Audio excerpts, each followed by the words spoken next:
มาเห็นหงอยู่บ่พี่น้องมาสบายดีพี่น้องบ่ทุกคนปอกไปบ่ทางใดเจใดก็ได้มื้อนี้ก็ออกมาสวนออกมาเจาะเบิ่งหัวเบิ่งสวนเฮ็ดกิบจันพี่น้องเอ้ยเฮ็ดไรจันมันหักแล้วก็ตอกไม้มันเพนี่มันเซน้ำดุหลายเซน้ำบัดป่าบ่เข้าบ่นี่เปื่อยบ่เลยเลยตอกไม้ห่างไม้พี่น้องเอ้ยเพราะว่าช่วงนี้ก็ช่วงอากาศก็จังร้อนแหละป่าคือสิเข้าจันอยู่ดอกเพราะว่าช่วงผ่านมามันลมแล้วก็ป่าบ่เข้าจันนะพี่น้องป่าบ่จะเข้าเพราะว่า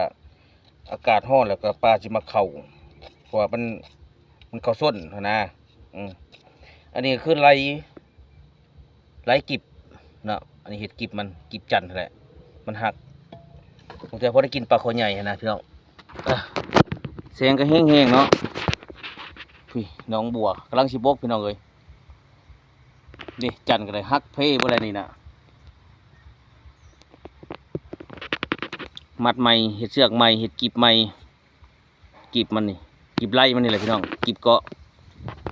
หลังจากมัดแล้วพี่น้องเกาะแล้วทีแล้วก็เชือดเอาลงน้องก่อนเอาจัดลงแสกเลยพี่น้องเด้อ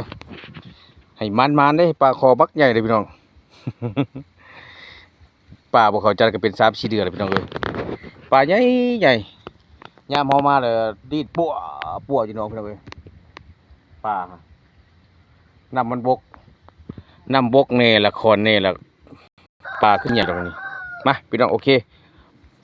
มัดจันก่อน